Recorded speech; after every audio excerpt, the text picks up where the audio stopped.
Muito boa noite, caro telespectador. Com Tomás Vera Amaro aqui estamos para trazer-lhe mais um programa Pontos de Vista, aqui onde marcamos a opinião em relação aos temas que marcam a atualidade. Boa noite, Tomás, seja bem-vindo ao programa de hoje. Muito boa noite, obrigado. Muito bem, caro telespectador, vamos então ao fato da semana. Tomás Vera Amaro escolheu para estes dias moralidade pública. Tomás? Muito boa noite uma vez mais. O meu tema da semana hoje é um pouco diferente do formato habitual. Esta semana viajei de Maputo até a província de Inhambane, mais concretamente região de Machis. São mais de 500 quilómetros. Como viajei durante a semana, portanto, durante o dia de trabalho, pude verificar um pouco melhor o movimento ao longo da N1, nomeadamente o fato de que ao longo desta estrada circulam durante o dia muitas centenas, talvez mesmo milhares de crianças e adolescentes que vão ou regressam de escolas que se situam ou à berma da estrada ou perto da estrada. E essas crianças, pronto, vêm da escola, vão para casa. Aquilo que notei, e notei com muita intensidade, chamou a minha atenção, entre estas crianças e adolescentes, foi verificar que havia um certo movimento lento e, de algum modo, triste das raparigas, das meninas. As meninas pareciam todas cabisbaixas, sem entusiasmo, não tinham aquela imagem de menina que brinca, que corre, que salta. Eram todas um pouco taciturnas. E como são muitas que se podem ver ao longo da N1, essa imagem fica muito nítida. Então comecei a querer saber por que será que elas quase que não andam, apenas se arrastam pela estrada, as meninas. O que foi evidente foi que elas não conseguem andar à vontade, elas não conseguem correr, elas não conseguem entrar no chapa à vontade. E andavam com as saias nas mãos, puxando-as para cima, para poderem andar. O que me pareceu evidente é que foi-lhes imposta uma certa postura de usar saias compridas que vão até aos pés, que as impedem de se sentirem livres, as impedem de se movimentar, as impedem de jogar a neca, as impedem de saltar a corda e ficam manietadas naquelas saias enormes, escuras, pesadas sobre elas. E então me veio a explicação. Diz-se que estas saias enormes que são impostas às nossas meninas é para elas não provocarem predadores, é para elas não provocarem violadores. E eu disse, mas isto não é apenas controverso, isto é perverso. Então a vítima ou a potencial vítima de predadores e violadores é ela que deve sofrer, impondo-se-lhe um vestuário que a amarra, que não a deixa livre, e não é o predador, o potencial violador, que deve ser vigiado e punido. Então, quem é que deve ser realmente vigiado? São as meninas, ou seja, elas devem se comportar de forma a que o predador não seja provocado, e, portanto, devem vestir-se como se vestem. E tira-se-lhes a adolescência, a alegria de viver, de saltar a corda, repito. O cenário, quando se vê na cidade, de forma dispersa, talvez não é tão denso, mas quando se vê as centenas na estrada, percebe-se que as meninas moçambicanas estão sendo muito oprimidas com essas saias longas, quentes, que as impedem de brincar.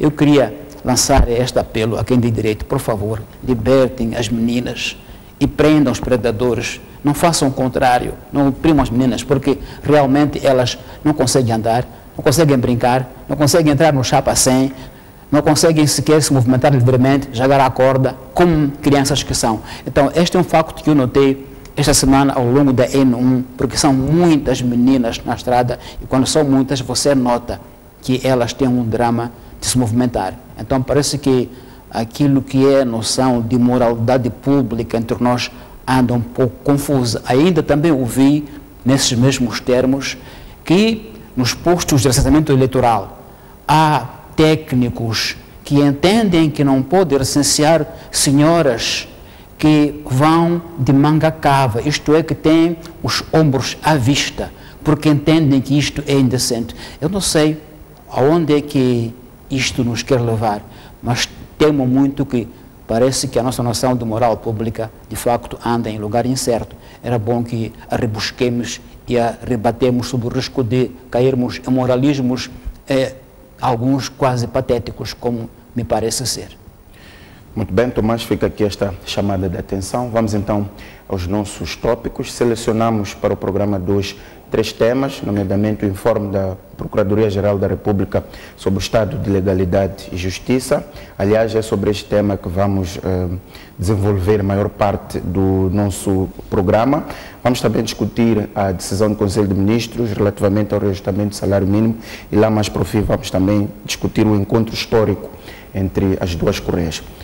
Tomás, relativamente ao informe, vamos para também fazermos aqui uma discussão mais clara para os telespectadores. Decidimos dividir o informe em 4 capítulos, nomeadamente a dívida pública, corrupção, criminalidade e condições de trabalho para o Ministério Público. Comecemos então pela dívida pública. A Procuradora-Geral da República queixou-se de lentidão e falta de colaboração dos bancos internacionais em partilhar informação sobre os financiamentos das dívidas ocultas e disse, e esta é a parte mais relevante para a nossa análise, que sem esta informação dos bancos internacionais as investigações não podem avançar.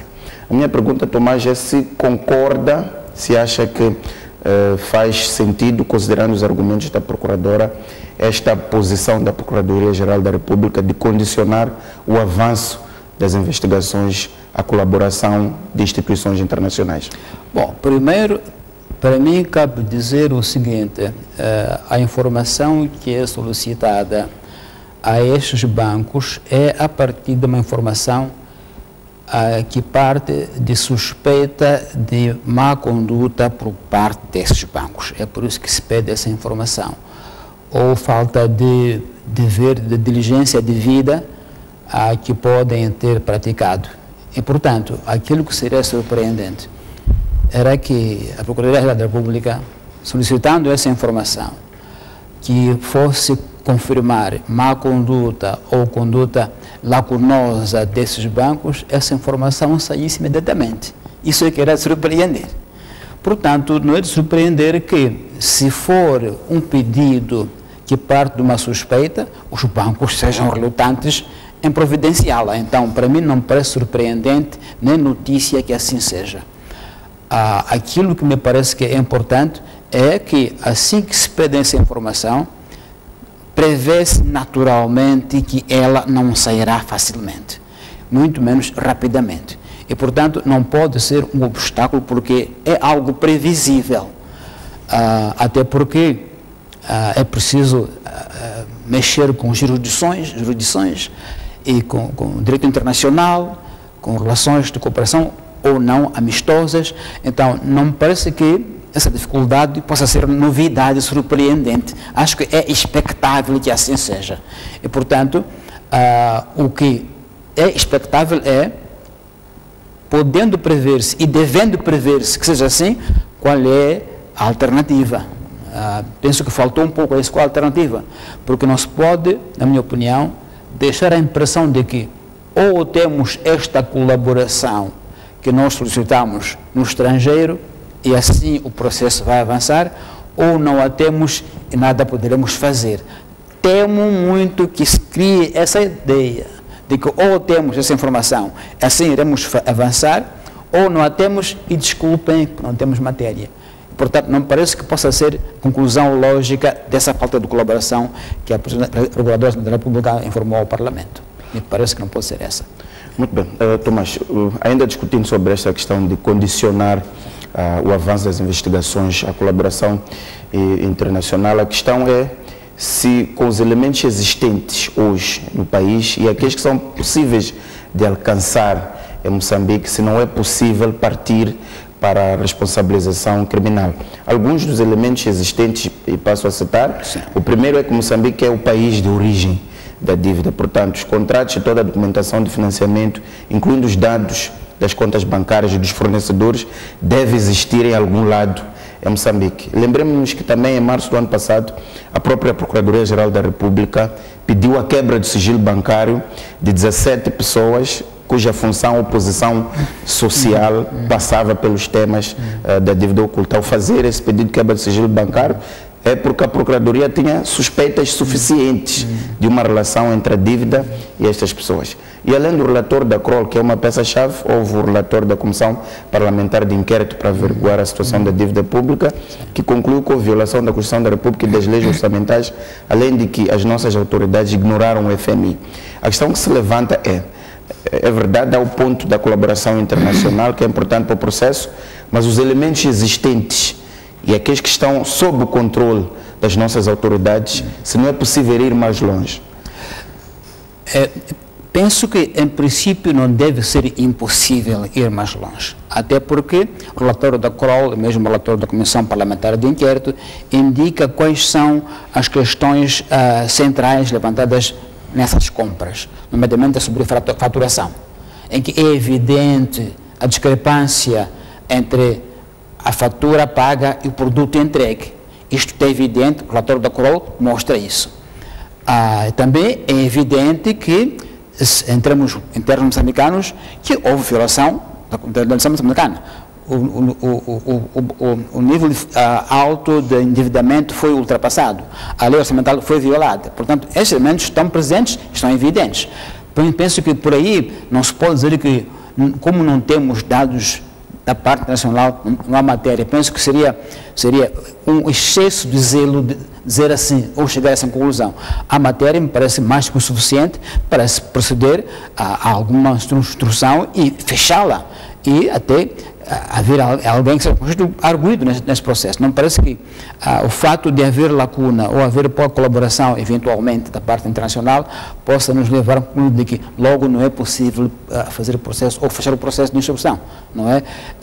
Seria denegar por completo o processo, seria bloquear o processo por completo. E não creio que seja essa a minha intenção da PGR, não creio que seja essa o curso do discurso tem como desfecho dizer assim, como não temos esses elementos, então não podemos acusar a ninguém. Não creio que seja esse o desfecho possível. Até porque não se poderá esperar ad eterno essa colaboração. Porque a pergunta é, até quando esperaremos que os tais que não colaboram, colaborem? E se o não fizerem, que faremos nós? Isso tem que ser respondido, como é óbvio. Não se pode deixar em aberto, como quem diz, vamos esperando, enquanto nada acontece, nada se pode fazer. Penso que não é por aí, penso que não é essa a expectativa dos moçambicanos, e não pode ser essa, certamente, a estratégia da PGR.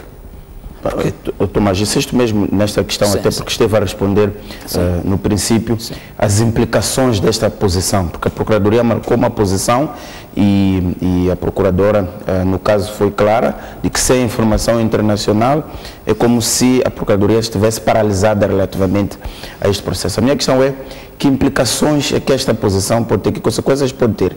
Porque a colaboração internacional pode ser em 1 mês, em 6 meses, em 1 ano ou em 5 anos, e tem o fato de não estar sob o controle de quem está a dirigir as investigações. Quais são os cenários que se podem levantar relativamente a este posicionamento demonstrado pela Procuradoria-Geral? Vejamos em que ponto está o processo, ou como é que o processo emergiu. Emergiu nestes termos da auditoria externa da CROL, emergiu por insistência dos parceiros, que disseram assim, bom, é preciso que se clarifique como é que o dinheiro foi emprestado e, portanto, fez a auditoria do empréstimo, sem cujo fecho os parceiros não regressam. Pelo menos em termos formais é este o ponto. Só fechando este relatório, com as lacunas que tem e havendo pessoas a ser responsabilizadas, eventualmente voltarão os parceiros à cooperação com Moçambique, pelo menos no apoio ao Orçamento Geral do Estado, apoio direto. E, portanto, a consequência, se a tendência for dizer o seguinte, não poderemos avançar enquanto não temos resposta de quem nós solicitamos, então também manter-se-á o bloqueio dos parceiros a Moçambique. E não sei se nós estamos em condições de manter esse bloqueio eternamente, ad eterno, sob o risco, obviamente, de se tornar custo de vida insuportável para os moçambicanos. Então, o ponto é preciso relacionar isso com a sua origem. A sua origem é que os parceiros serão o seguinte: é preciso que se feche o processo e que fique esclarecido para ambas as partes, para que eles regressem ao apoio no seu orçamento. Sem isso, não regressarão. Não regressando, com as consequências. É claramente custo de vida elevado e insuportável. Não creio que o nosso governo e o Estado moçambicano queiram que isto aconteça.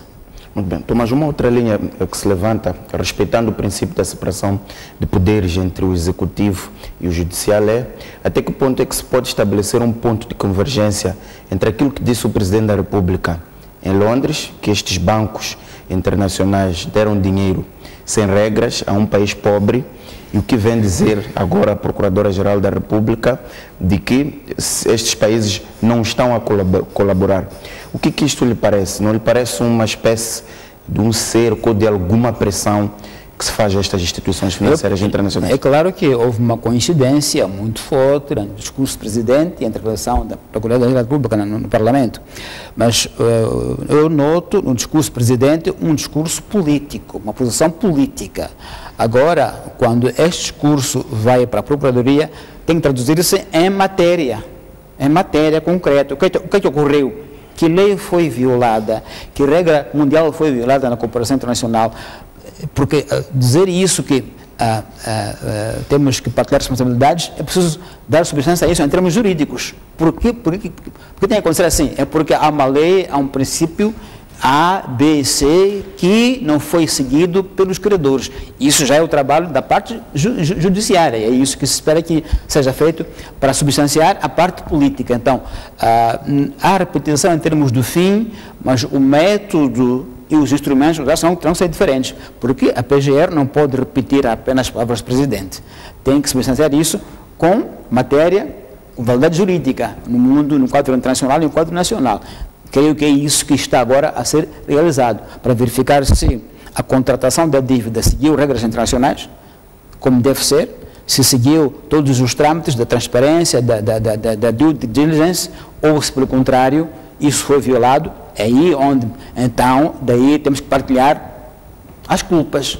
Quando se prova, em termos jurídicos, que o que aconteceu, de facto, a prova que não houve boa-fé, ou pelo menos houve mesmo má-fé, mas isso que provar em termos de lei, não em termos de discurso político, como é, obviamente, a parte do Presidente da República, que o fez em Londres. Assim que eu vejo o processo dos dois lados. Muito bem. Tomás, outra linha é que, neste informe, a Procuradoria explicou à sociedade porque é que não divulgou na íntegra o relatório da Kroll. São 3 argumentos, é que a informação não é conclusiva, carece ainda de seguimento, o risco de prejudicar as investigações e o risco de violação dos princípios constitucionais de segredo de justiça e da presunção de inocência. Esta base da argumentação o convence de que de facto faz sentido não divulgar na íntegra o relatório? Formalmente faz sentido e está de acordo com a lei Constituição da República. Agora, tudo deve ser relativizado, nenhum direito é absoluto. Nenhum direito pode ser levantado de forma a se tornar absoluto e a eliminar todos os outros direitos. Não seja fundamental. Por exemplo, o direito à informação tem que ser tido em conta, em confrontação com a presunção de inocência, segredo de justiça. E muitas vezes essas figuras são usadas, não é só em Moçambique, em todo o mundo, são usadas e abusadas quando os casos têm a ver com figuras muito importantes na área das elites políticas e econômicas.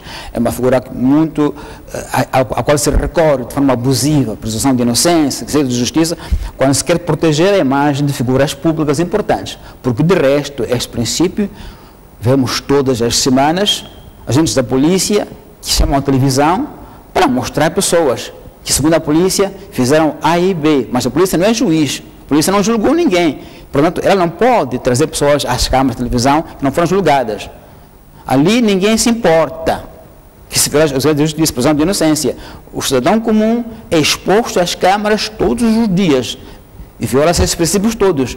Mas quando são figuras públicas de grande proeminência, o valor da presunção de inocência sobe de valor e sobe de tom. Para dizer o seguinte, sim, é importante, sim, é constitucional, mas não se pode, de forma absoluta, bloquear todos os outros direitos sob o risco de que ficamos com direitos absolutos, em que há pessoas que, sendo chamadas por atos que prejudicam a sociedade, se tornem intocáveis a coberto dessa figura de segredo de justiça e presunção de inocência. Portanto, tem que ser tudo relativizado e não eternizar essas figuras para bloquear a informação ao povo. Isso tem que ser dito. É verdade que sim, mas não se pode elevar essas figuras ao nível de tornar pessoas intocáveis, criar a ideia de intocabilidade a coberto de presunção de inocência, porque esse risco também existe. E nem esta situação em que o princípio da presunção de inocência, aliás, funciona para uns e para os outros. Exatamente. Não funcionam. Como eu digo, no caso sim. das conferências de imprensa da polícia. Sim, sim. E de facto a polícia tem feito isso de forma muito abusiva, ou seja, a polícia sente a pressão da sociedade por causa do crime, que o crime é muito intenso, e ela quer mostrar que está a trabalhar e expõe pessoas que não foram ao tribunal ainda. Essas pessoas, muitas delas, depois vão ao tribunal, são inocentadas. Ninguém já reporta que aquela pessoa que a polícia apresentou ontem, afinal, no tribunal foi inocentada e fica, portanto, a presunção de inocência manchada. Então, esses elementos têm que ser tidos em conta. Muitas vezes, mesmo assunto, categorias diferentes, atitude diferente, mesmo Estado. Então, é bom que se rebata isso no seu contexto. Muito bem, Tomás, vamos então para o nosso outro capítulo, mas ainda no contexto do informe, que é o capítulo da corrupção. Notou-se neste documento que a Procuradoria, no capítulo da corrupção, tem mais ou menos 2, 3 páginas em que a linha dominante é o GEA, que é a Unidade de Gestão das Aquisições do Estado, como um dos pontos centrais para o combate à corrupção. A Procuradora apresentou 3 pontos, que há funcionários da UGEA que criam as suas próprias empresas para participarem em concursos abertos pelas instituições onde trabalham, solicitam aos concorrentes vantagens não devidas, fixadas em percentagem em relação ao valor do contrato, há empolamento de preços para o pagamento de comissões. Isto quer dizer que, necessariamente, o combate à corrupção no Estado parte pela transparência dos concursos públicos. A questão aqui, Tomás, é o que se faz com o GEA? Lembremos-nos do economista moçambicano José Suleimani, que é representante residente do FMI na Guiné-Conakry, que já chegou a propor uma auditoria aos concursos públicos realizados no país. Sim, Boaventura, não é só nas UGEAs onde se criam empresas ad hoc. Gestores de topo das empresas públicas criam empresas, muitas delas contratadas para fazer o serviço que é o motivo, que é o core business da própria empresa. Isso sabe-se. Empresas públicas têm gestores que eles próprios criam empresas que contratam a si próprias para prestar serviço que é objeto daquela empresa onde ele é gestor. Não é só o GEA. Portanto, é um nível muito mais alto que existe. Contratos intocáveis ao longo de anos e anos e dados sem concurso. Ainda nos casos que são mencionados, há concurso viciado. Em muitos casos não há concurso. Adjudicação direta a gestor da mesma empresa. Muitas vezes põe a empresa em nome do terceiro, mas sabe-se que é dele ou é deles. Então, isto é um facto e é gravíssimo o que ocorre em termos de concurso público. E a questão de cobranças de luvas como forma de dar concurso também se sabe, não é novidade. É quase cultura.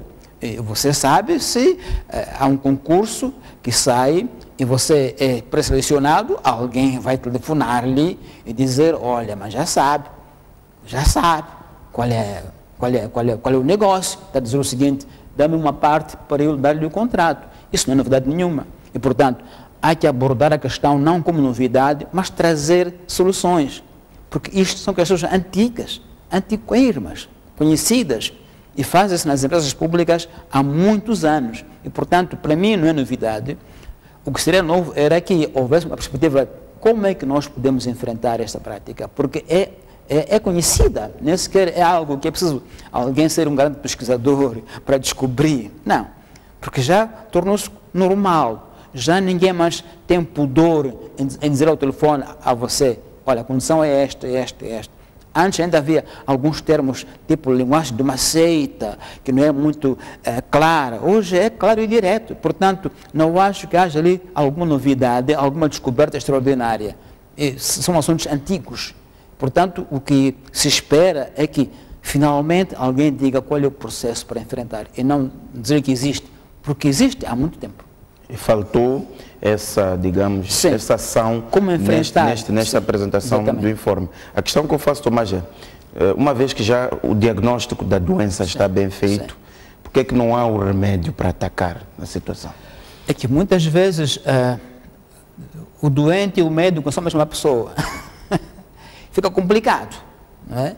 O conflito de interesses de que se fala é aí onde se soma muitas vezes. Quer dizer, você está a falar para alguém que você espera que seja um inspetor, afinal é a pessoa que é o próprio empresário. É parte interessada. É parte interessada. Então ele ouviu, apontou, mas nada pode fazer. Porque, dizia alguém, o cão nunca há de morder a sua cauda. Pode dar voltas, nunca morde a sua cauda. Então, questão de conflito de interesses é questão fundamental. Portanto, já se fizeram diagnósticos de todas as nossas doenças de Moçambique. Não há nada de novo no quadro de corrupção, no quadro de má conduta na administração pública. Não há novidades. O que falta, de facto, é o medicamento para isso. Como é que isso se cura? Eu repito, todas essas questões colocadas são antigas e conhecidas, públicas. Não é preciso grandes pesquisas, grandes estudos com cooperantes internacionais. Não, são assuntos do dia a dia. A educação direta em ministérios já não é exceção, é a regra. E, portanto, é a regra. Quer dizer que já não há mais pejo nisso, não é? É regra e não se sabe, quer dizer, não há fundamentação para assim seja, mas é assim que se faz. Portanto, o que, honestamente, eu podia esperar era uma sugestão de isto é antigo, o que faremos para estancar? E não ainda contar que isso acontece, porque, repito, é antigo. É conhecido por todos. Muito bem, Tomás, vamos então para outro capítulo dentro do informe, que é a criminalidade. Uma linha dominante são os atos de destruição de infraestruturas públicas e confrontação às autoridades, no caso, a polícia. Além dos ataques em Mocimba da Praia, Palma, Nangado, onde os assaltantes levaram armas, o informe apresenta casos de evasão e assassinatos de agentes da polícia nos comandos, por exemplo, distritais de Muguvolas, Nampula e Mandimba, em Niassa. Houve ainda invasões de unidades sanitárias e residências de diversas autoridades em Cabo Delgado, Zambésia e Nampula, isto no contexto do fenômeno chupa-sangue. A minha pergunta é, que significado é que podemos extrair deste tipo de situações quando as pessoas confrontam desta maneira quem os deve defender? O caso a esquadra, unidades sanitárias, que têm uma utilidade bastante visível para toda a gente. Eu acho que isso é uma questão muito complexa, tem que chamar sociólogos para analisar, politólogos para analisar estes fenómenos da sociedade, atacar instituições do Estado, populares, atacar esquadras. É um fenómeno muito complexo, tem que ser analisado com todo o cuidado. De qualquer modo, de uma forma mais imediata, quando falamos de contrato social, em que o cidadão abdica da violência e a deixa ao Estado para a exercer de forma como um monopólio, o cidadão espera a contrapartida, que seja garantida a sua segurança. Eu abdico da arma, da violência, fica você com isto, me garante a segurança, eu vou pagar o imposto, vou seguir as leis. É o contrato social. Chega uma altura em que a sua contrapartida, a sua contraprestação não ocorre. O que me ocorre, naturalmente, é recolher os instrumentos primitivos. Seria eu já me defender sozinho, porque você falhou no contrato social. É assim que se explicam os linchamentos, de algum modo. Porque uma sensação de que a gente entrega o criminoso a quem deve tratar dele, este criminoso volta e depois ainda volta com espírito de vingança, porque sabe quem foi o que o denunciou, ainda volta mais violento. Então, eu não levo nenhum criminoso à esquadra, porque este volta violento e nos mata. Eu mato pessoalmente. Então, o que significa que, em algum momento, a autoridade estatal está erodida. A erosão da autoridade estatal, a erosão do Estado como uma entidade que me garante segurança, que me dá os serviços mínimos que me dão dignidade. Então, eu acho melhor atacar essa autoridade. Isto é muito complexo, mostra um processo em que o Estado não tem mais credibilidade perante a população e aquilo que para a população em comum é o Estado que com quem ele vê é a polícia. A maioria dos moçambicanos, quando fala de Estado, não vai ao tribunal, não frequenta ministérios. A única data de Estado que fisicamente vê a população é a polícia, é a esquadra. E ele é onde ela espera a primeira medida de segurança aqui. Esta aqui vai me dar a segurança. E quando não encontra essa segurança, até certo ponto há uma saturação e usa a violência contra a entidade que deve protegê-lo. Então, é uma questão muito complexa que chama a atenção sobre em que ponto está o nosso Estado em como parte no contrato social com a sociedade. A sociedade ainda reconhece que a contrapartida que eu espero, recebo ou não recebo. Se não recebo, o que é que eu faço? Eu recorro, vou buscar as armas que eu dei e me defendo a mim próprio, porque ele não cumpre a sua parte. Então, é um debate muito interessante, deve ser levado a cabo por instituições acadêmicas, por cientistas sociais, de forma muito serena e muito calma para ver. Agora, quanto à questão dos chupa-sangues, também é um fenômeno recorrente, cada 5 ou 10 anos aparece isto, e me parece que associa-se sempre a tempos de muita fome, de muita carência, e é preciso encontrar o culpado, é preciso encontrar, por que isso acontece, não é? Acontece, tem que haver alguém que explique isso. Então, volta e meia, no norte do Rio Zambeze, há sempre este fenómeno, momentos de crise, de muita tensão, de norte. Então, há de haver alguém ali que anda a nos matar, não é? E o caso é que nunca ninguém mostra que é este o chupa-sangue. Nunca foi mostrado.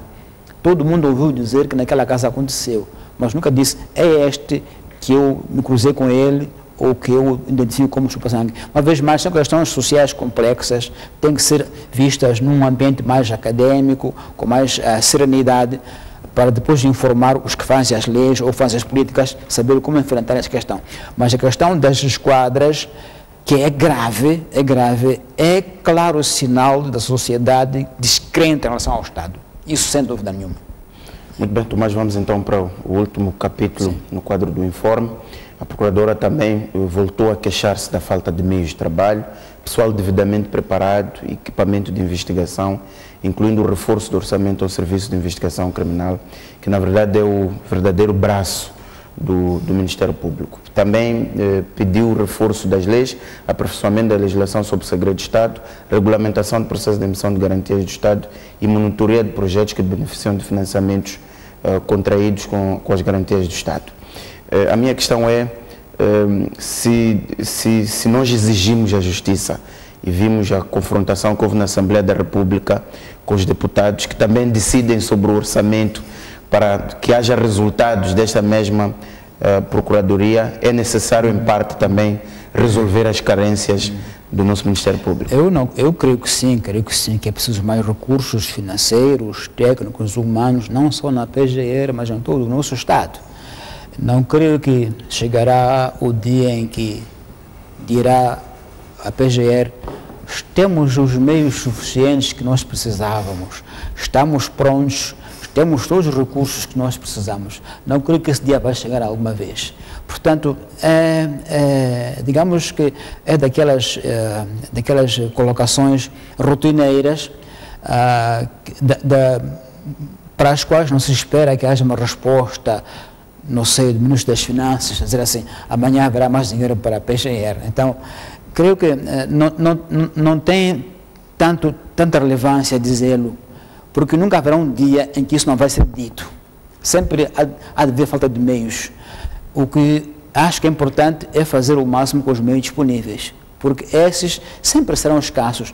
Eu acho que mesmo na América não são suficientes os meios que precisam para pesquisar, para julgar, para processar, não são suficientes. Mas é preciso que se demonstre que com os que nós temos feito o máximo. Isso é que é mais importante. Que com os que temos feito o máximo com os disponíveis, e não que não são suficientes, porque nunca serão suficientes, repito isso. porque é um facto, e não é só na PGR, é em todos os institutos do Estado, quanto mais agora em tempo de crise. Não creio que é uma colocação que possa esperar uma resposta, digamos, acolhedora, de forma concreta e imediata. É uma colocação rotineira que eu acho que poderá ser, portanto, a todos os anos que o relator da PGR ao Parlamento, que os meus não são suficientes, porque é verdade. É verdade. Não são e nunca serão. Nunca será. Tomás, vamos então passar para o nosso outro tema que marca a atualidade nacional, que é o reajustamento do salário mínimo. Esta terça-feira o Conselho de Ministros anunciou, em termos absolutos, é um aumento de 250 a 260 meticais.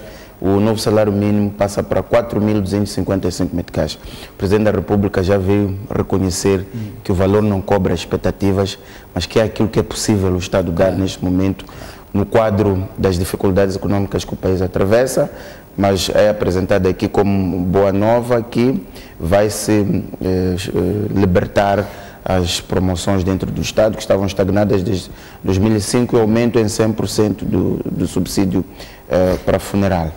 O que acha, Tomás, tendo em conta que a erosão com que as pessoas sofreram devido à inflação, aumento dos preços dos produtos de primeira necessidade, transporte, água, eletricidade, esperavam que houvesse um aumento capaz de cobrir este buraco, digamos assim. Mas, ao mesmo tempo, o salário é correspondente ao desempenho da economia. Se a economia não está a funcionar, não vai haver aumentos satisfatórios. Claro que é sempre, uma vez mais, não creio que um dia diremos todos, esse reajustamento nos satisfaz, não creio que esse dia vai chegar, mas se chegar o mínimo expectável, ainda bem. Mas aí uma questão que ainda bem que mencionou o Boaventura, ao separar o que é o salário reajustado e o que é o aumento salarial. Não são a mesma coisa, não é? Esse reajuste são medidas destinadas, sobretudo, a dar a hipótese de recuperação do poder de compra perdido, não é aumento salarial. O aumento salarial é um outro processo que ocorre em outros processos, nomeadamente ocorre em promoção, na carreira profissional, em nomeação para cargos, aí sim aumento salarial. Este é apenas um reajuste. Claro que o reajuste terá que ser feito nas condições que a economia moçambicana permite. Todo mundo sabe que não estamos a nadar em ouro em termos da nossa economia moçambicana, nacional. De modo que é muito complicado discutir o assunto porque é um reajuste em condições extremamente difíceis da economia. Também é legítimo que as pessoas reclamem, que não chega, porque não chega mesmo, não é? Não chega. Agora, entre o que o país pode e o que as pessoas querem, sempre haverá um grande fosso. Aquilo que tem que ser um esforço contínuo é, tanto quanto possível, esbater o fosso entre o topo e a base. Tanto quanto possível esbater o fosso, porque ainda continua a ser muito, muito alto a discrepância entre os salários do topo e os salários de baixo. A discrepância é muito alta ainda. Isso sim, achatar um pouco mais o vértice, de modo que haja uma justiça social. Isso sim, deve ser feito, deve ser reivindicado, mas reivindicando sabendo as condições do país. Eu não creio que um empresário com ideia de crescimento sustentável possa não querer pagar bem aos seus trabalhadores. Se ele crê que são motivados, é que farão o que ele quer. Portanto, a lógica é que o empresário, na área privada, se ele crê no progresso da sua empresa, sabe que o motor principal é o seu trabalhador, sabe que este é motivado e se melhor pago. Então, em termos de lógica, não creio que o empresário possa esconder dinheiro dos seus trabalhadores, se ele for empresário, não é? Porque empresário é empresário. Se for empresário, com convicção de progresso. Para dizer o seguinte, temos que perceber também que a lógica do dinheiro é essa, de que quem tem dinheiro quer multiplicá-lo, sabe? Multiplica-o motivando quem o faz. Mesmo os bancos, se têm muito dinheiro, claro que tem interesse em baixar os juros, para o dinheiro circular ainda mais. Então, há uma lógica de economia que tem que ser percebida, e é uma lógica de uma coisa que é reajuste salarial, outra aqui que é aumento salarial. O aumento salarial é um processo burocrático que ocorre na minha carreira, ou em nomeação, ou em progressão. Este é um reajuste. Não é suficiente, naturalmente não é suficiente, até porque o custo de vida em Moçambique nos últimos anos subiu, está subindo. Creio que a reclamação que se ouve é, uma vez mais, expectável. Não sei se alguém se surpreendeu com a reclamação, mas me parece que isso é expectável, porque, justamente, por outro lado, se, em vez de se olhar para as leis de economia, ao ver um aumento salarial, um ajustamento exagerado, que não corresponde à produção, no dia seguinte a moeda cai. Então, sempre deve haver erosão do poder de compra. De modo que, sem querer dar uma explicação economista do assunto, dizer que uma coisa é salário reajustado, que é tentar recuperar o poder de compra, outra coisa que é aumento, que é um processo que decorre da sua carreira, ou de progressão, ou de promoção, ou de designação para um posto qualquer. Então, muitas vezes, as discussões decorrem fora de conceitos claros, e muitas vezes, por isso mesmo, não levam a conclusão correta entre os que discutem o assunto. Tomás, uma outra lógica que se pode levantar é esta reclamação pode também estar ligada ao fato das pessoas não legitimarem ou não concordarem com as razões das dificuldades econômicas que o país passa, nomeadamente a questão da dívida pública, que levou a que os parceiros de cooperação bloqueassem o apoio direto ao orçamento. Isso tem as suas implicações, incluindo a erosão da capacidade de compra das pessoas. O fato das pessoas perceberem que a economia tem os problemas que tem, mas entenderem que há processos que não estão claros desta mesma economia, podem de alguma forma sentir que tem que haver um esclarecimento e que não são culpadas pelos problemas. Naturalmente, o custo de vida tem a ver com a crise que nós temos. Isso não há qualquer dúvida sobre isso. Se o Estado, que é o maior contratante no mercado moçambicano, não tem dinheiro, pelo contrário, deve dinheiro ao setor privado, claro que não haverá dinheiro para pagar salários das pessoas, pelo contrário, as empresas vão com a falência. Portanto, essa relação é necessária e direta e inevitável, de que se o reajuste salarial foi magro, é porque o país não está a produzir. Não está a produzir porque, de algum modo, está bloqueado. Então, é uma relação óbvia e inevitável, e as pessoas podem muito bem fazer isso e fazem com legitimidade, porque não há como não fazer essa relação, já que se falou quanto é que o Estado deve ao setor privado, quanto é que o Estado foi levar à banca para se financiar. Tudo isso, obviamente, tem um impacto no fim do dia, quando falamos de o que é que resta para pagar aos trabalhadores e aos funcionários. Resta muito pouco. Então, é uma relação lógica e inevitável de que o reajuste salarial foi magro, é porque também temos problemas de economia que advêm das dívidas públicas, não explicadas até agora, pelo menos, e as quais levaram ao bloqueio do apoio direto ao orçamento, o qual, por sua vez, impossibilita o Estado de pagar às empresas para elas darem emprego às pessoas. Então, há uma cadeia clara ali que se levanta. Porque, por exemplo, em relação ao setor privado, não se nota esta constatação. Até porque os aumentos também não foram grandes números. Pois não. Pelo contrário, o setor privado está também em crise, como você sabe, já se falou muito sobre isso. Porque, eu repito, o Estado é o maior contratante. E se o Estado não está pagando ao contratado, claro que este sente as dificuldades, naturalmente. Há mesmo pequenas e médias empresas, tipo oficinas de auto, que têm dinheiros por receber do Estado há muitos meses. Então, a consequência é direta e clara.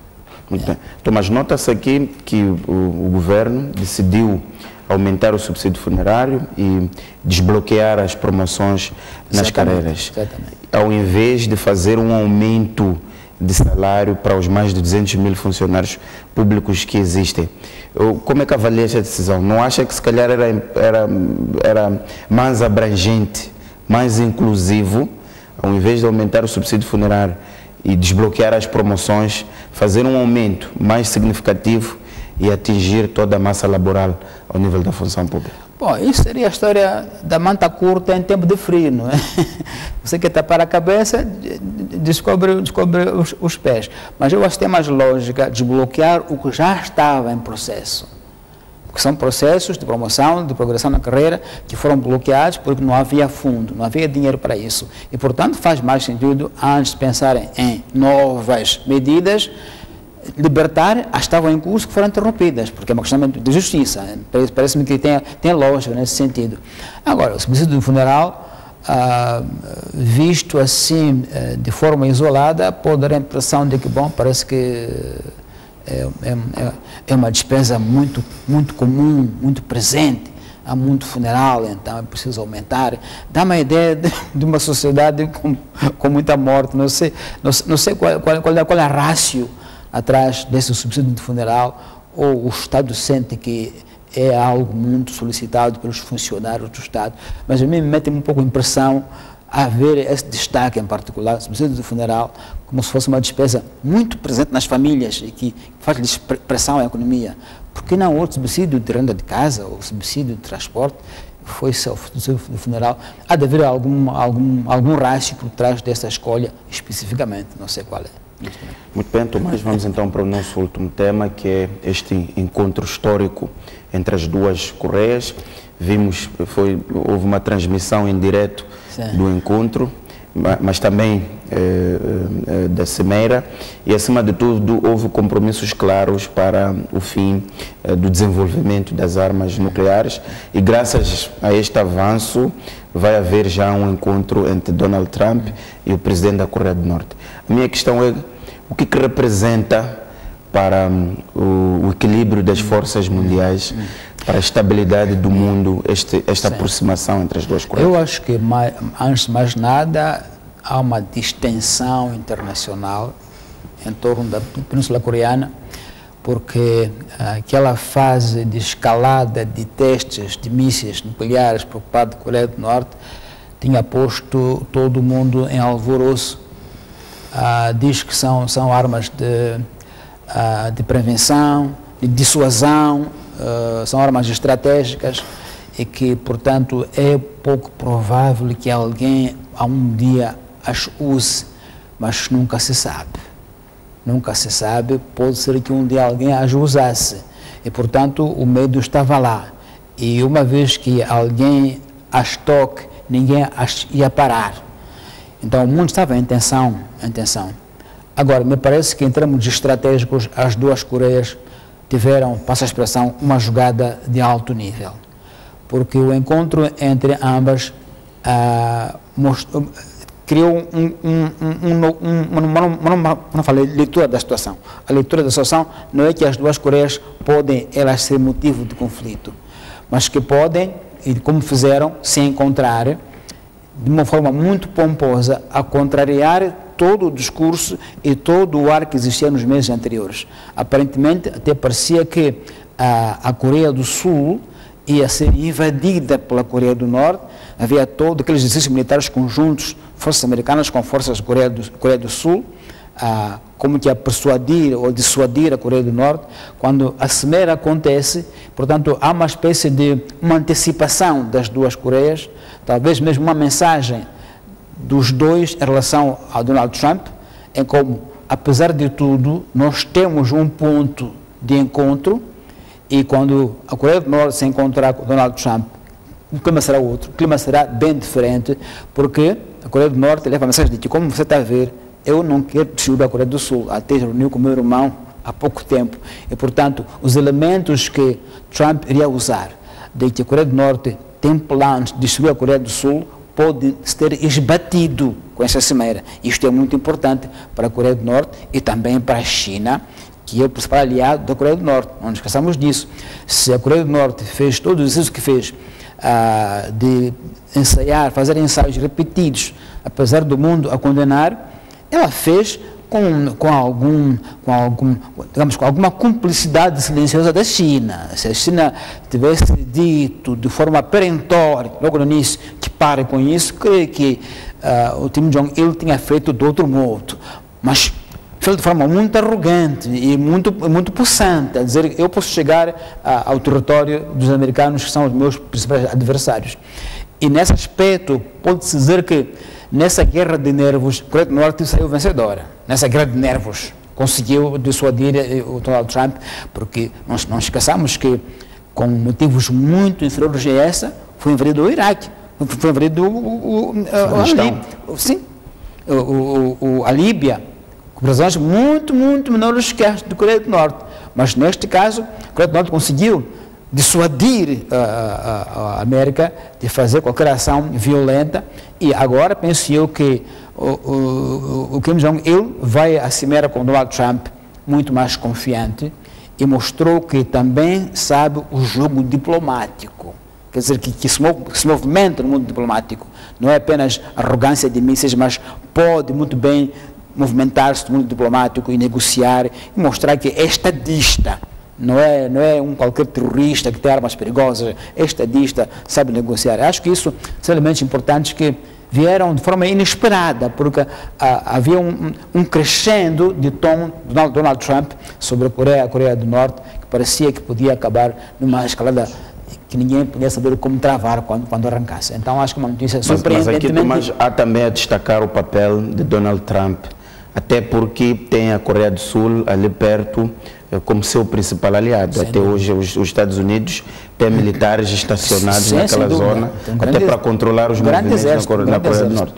Também há a considerar o papel de Donald Trump na pacificação entre os dois países. Naturalmente que, bom, o que os Estados Unidos estão a fazer aquilo que acham que é proteção à Coreia do Sul, porque entende que a Coreia do Norte é um perigo para a Coreia do Sul e, portanto, olha a proteger o seu aliado.